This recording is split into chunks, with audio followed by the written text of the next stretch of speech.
Assalamualaikum warahmatullahi wabarakatuh. Selamat pagi dan salam sejahtera untuk kita semua. Mudah-mudahan kita semua masih senantiasa sehat walafiat, tidak kurang satu apapun. Dan mudah-mudahan kita senantiasa tetap semangat untuk melaksanakan pembelajaran sejarah meskipun dilaksanakan secara daring. Nah, pada pertemuan sebelumnya kita sudah membahas pembagian zaman berdasarkan geologi ya, artinya proses terbentuknya bumi, kemudian disambung juga dengan manusia-manusia purba yang hidup ya pada zaman Pleistosen sampai dengan zaman Holosen. Nah, sekarang kita akan lanjutkan terkait dengan pembagian zaman berdasarkan arkeologi. Nah, perbedaannya apa? Nah, kalau pembagian zaman itu berdasarkan geologi itu dilihat dari proses terbentuknya bumi ya, mulai dari awal bumi terbentuk sampai kurang lebih bumi itu dihuni oleh manusia. Nah, sedangkan pembagian zaman berdasarkan arkeologi ini dilihatnya dari benda-benda ataupun hal-hal yang diciptakan oleh manusia itu sendiri. Itu dilihatnya. Makanya kemudian pembagiannya dikenal dengan ada zaman batu dan zaman logam dan seterusnya itu ya. Kita lihat zaman-zamannya. Ini ya. Setidaknya ada 5 zaman. Yang pertama itu zaman Paleolitikum atau zaman batu tua. Yang kedua itu zaman Mesolitikum, zaman batu tengah, zaman Neolitikum, zaman batu baru. Kemudian zaman Megalitikum atau zaman batu besar ya. Dan juga yang terakhir zaman perundagian atau zaman logam. Nah, mengapa dikenal dengan zaman batu, ya, zaman batu dan juga zaman logam? Ini berdasarkan alat-alat yang dibuat oleh manusia dalam rangka untuk mendukung kehidupan mereka. Jadi alat-alatnya masih terbuat dari batu. Kalau zaman sekarang itu sudah beraneka ragam. Ya, meskipun sekarang sudah zamannya canggih, tapi tentunya alat-alat dari batu itu juga masih ada. Contohnya misalkan di dapur gitu ya, kalau kita sedang ingin menghaluskan bumbu ya, meskipun sudah ada blender tapi kita masih menggunakan yang kita sebut dengan cuek ya, yang dari batu itu. Nah, itu merupakan alat-alat yang terbuat dari batu ataupun peninggalan zaman batu yang masih digunakan sampai saat ini. Kita sekarang bahas satu persatu apa saja yang dimaksud dengan zaman batu dan juga zaman logam itu. Nah, yang pertama adalah zaman Paleolitikum atau zaman batu tua. Ya, ciri-ciri dari zaman ini ya, hidup nomaden. Jadi manusia yang hidup zaman itu masih nomaden alias berpindah-pindah. Nah, sedangkan kehidupan ekonominya ya, bagaimana cara mereka itu memenuhi kebutuhannya ya, bagaimana cara mereka makan ya, dan minum dan lain sebagainya, itu masih sederhana, yaitu dengan cara berburu dan juga meramu makanan. Yang dimaksud dengan meramu makanan ini bukan meracik ya, tapi mengambil makanan yang memang sudah tersedia di alam ya, itu yang disebut dengan meramu makanan. Berburu berarti berburu binatang-binatang yang hidup liar di alam. Kemudian alat-alat yang digunakan terbuat dari batu ya, namanya dikenal dengan istilah kapak perimbas ya. Atau ada juga yang kapak genggam jenisnya yang koper ya. Sedangkan manusia pendukung dari zaman Paleolitikum atau manusia yang diperkirakan hidup di zaman itu adalah Pithecanthropus erectus ya, manusia purba jenis Pithecanthropus erectus. Nah, ini ya zaman Paleolitikum ya, kurang lebih gambarannya. Jadi menggunakan kapak genggam. Kapak genggamnya jenis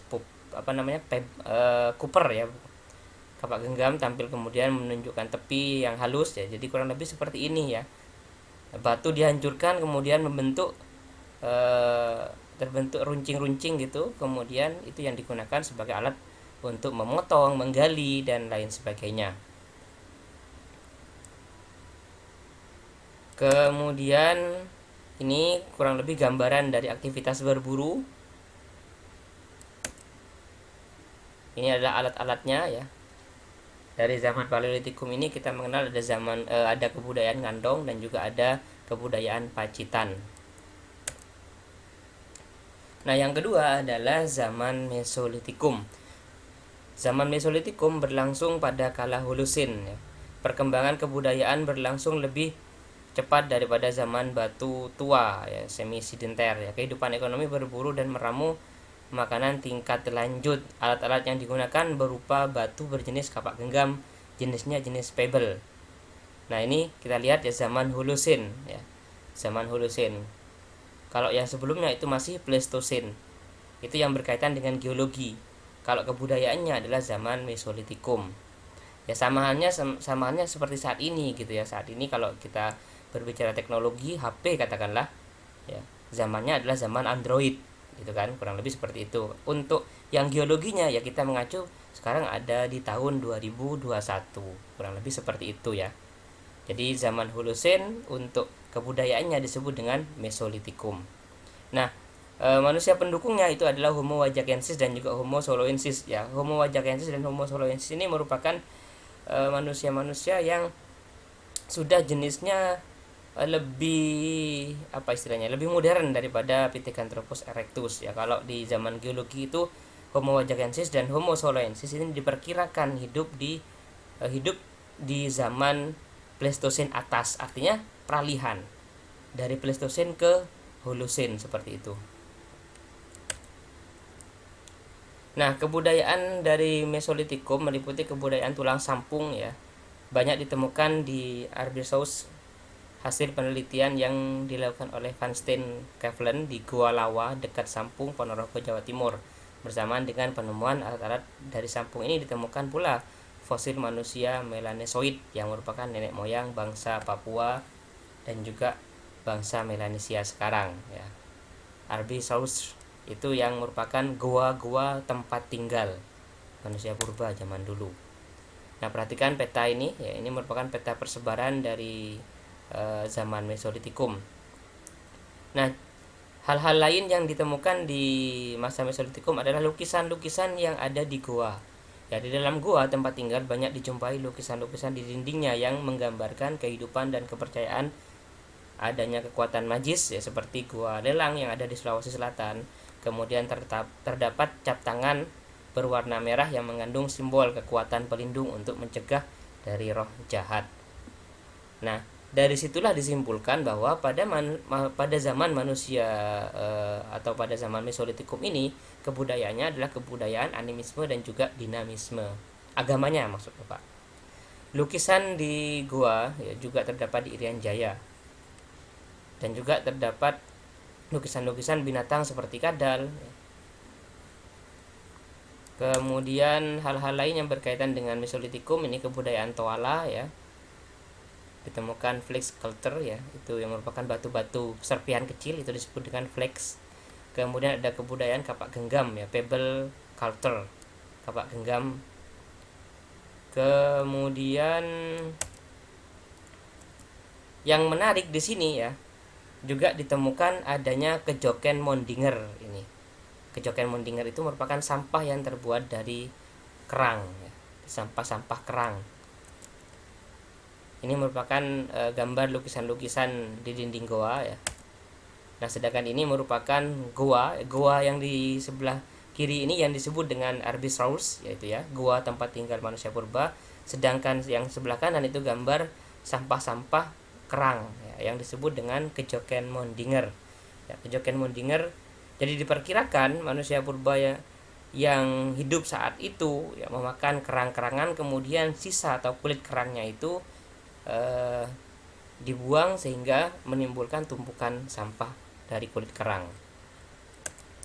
Kemudian zaman selanjutnya disebut dengan zaman Neolitikum. Ciri-cirinya pada zaman Neolitikum kehidupan manusia menunjukkan kemajuan jika dibandingkan dengan kehidupan sebelumnya. Kalau sebelumnya itu masih nomaden ya, sekarang hidupnya sudah menetap ya. Kehidupan ekonominya dengan cara bercocok tanam. Kemudian alat yang digunakan adalah kapak persegi dan juga kapak lonjong. Nah, manusia pendukungnya dikenal dengan nama Homo sapiens. Jadi pada masa Paleolitikum itu masih hidupnya nomaden, sedangkan Mesolitikum itu semi sedenter ya, setengah menetap istilahnya, tinggal di goa-goa, sedangkan Neolitikum itu sudah menetap.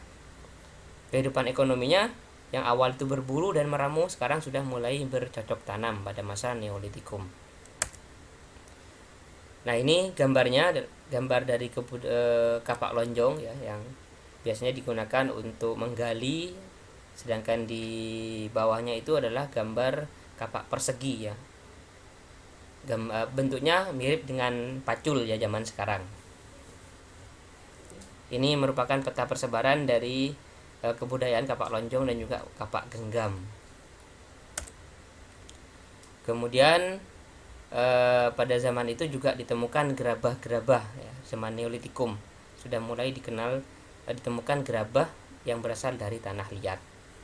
Nah, pada zaman ini peran penting gerabah sebagai wadah ataupun tempat keperluan alat-alat rumah tangga. Gerabah digunakan sebagai alat sehari-hari ya, banyak ditemukan di daerah Sumatera, kemudian Yogyakarta, Pacitan, kemudian di daerah Lembu ya, Banyuwangi, kemudian Tangerang, di daerah Molo itu ya.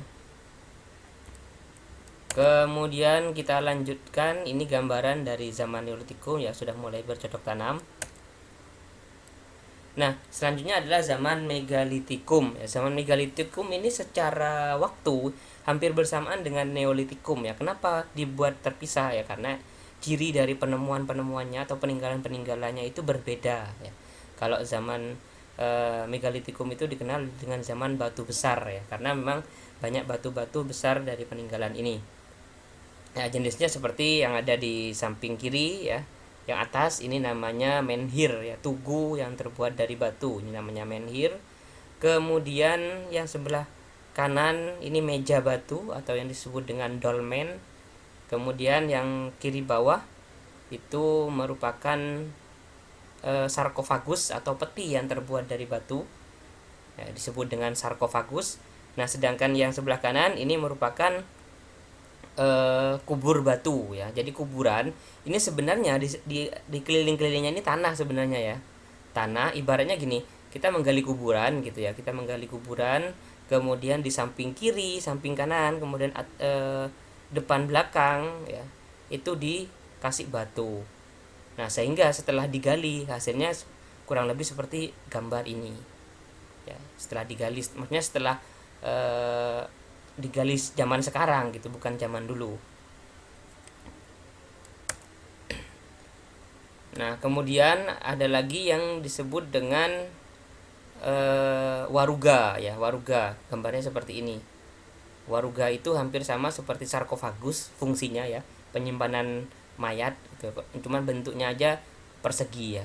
Kalau sarkofagus itu kan peti ataupun juga bentuknya itu persegi panjang. Kalau yang waruga ini bentuknya persegi. Sedangkan yang sebelah kanan ini merupakan arca batu. Nah, peninggalan-peninggalan dari zaman Megalitikum itu untuk wilayah kita yaitu Jember dan sekitarnya itu banyak ya. Mungkin kalau kita main ke daerah Kamal Arjasa, naik ke atas itu, di sana merupakan pusat peninggalan kebudayaan Megalitikum. Atau ke arah Bondowoso itu ya, di daerah perbatasan itu sebelumnya setelahnya Maesan ya, setelahnya Maesan, di sana juga merupakan pusat kebudayaan dari zaman Megalitikum. Banyak batu-batu yang seperti gambar tadi itu ditemukan di sana. Nah, kemudian zaman selanjutnya adalah zaman logam ya. Perbedaannya kalau sebelumnya itu alatnya dari batu, sekarang sudah mulai membuat alat yang berasal dari logam. Contohnya seperti ada kapak corong ya, kemudian ada cendrasa ya, bentuknya seperti celurit ya. Kemudian ada nekara, ada moko ya. Kemudian ada bejana perunggu ya, kemudian ada gerabah. Untuk selanjutnya kita akan membahas terkait dengan teknik pembuatan alat dari logam. Nah, berkaitan dengan teknik pembuatan alat dari logam itu ada dua teknik ya. Yang pertama itu adalah teknik bivalve yang gambar sebelah kiri, sedangkan teknik kedua adalah teknik cair perdu, gambar sebelah kanan. Nah, perbedaannya apa? Perbedaan antara teknik bivalve dengan cair perdu. Kalau teknik bivalve ini menggunakan cetakan ya, dua sisi yang berbeda seperti ini. Jadi yang di tengah ini adalah logam ataupun alat yang mau kita buat seperti itu. Cuman ini bentuknya seperti apel ya. Nah, seperti cetakan ini yang disebut dengan teknik bivalve ya. Jadi nanti logam yang akan dibuat itu ya misalkan seperti apel, maka bentuknya seperti ini. Nah, seandainya logam yang mau dibuat itu seperti alat-alat misalkan pisau, kemudian seperti muko ya ataupun nakara ya gambar tadi, ya berarti cetakannya kurang lebih ruangnya yang di sini mirip seperti yang diinginkan. Itu adalah teknik bivalve. Nah, sedangkan teknik yang kedua adalah teknik cair perdu. Ini menggunakan model dari lilin ya. Jadi pertama-tama dibuat dulu lilin yang menyerupai bentuknya seperti yang diinginkan ya, kurang lebih misalkan patung ya, berarti lilinnya berupa patung seperti ini. Nah, setelah itu patung ini diolesi dengan tanah liat ataupun ditutupi dengan tanah liat. Seluruh tubuh dari patung ini ditutupi dengan tanah liat.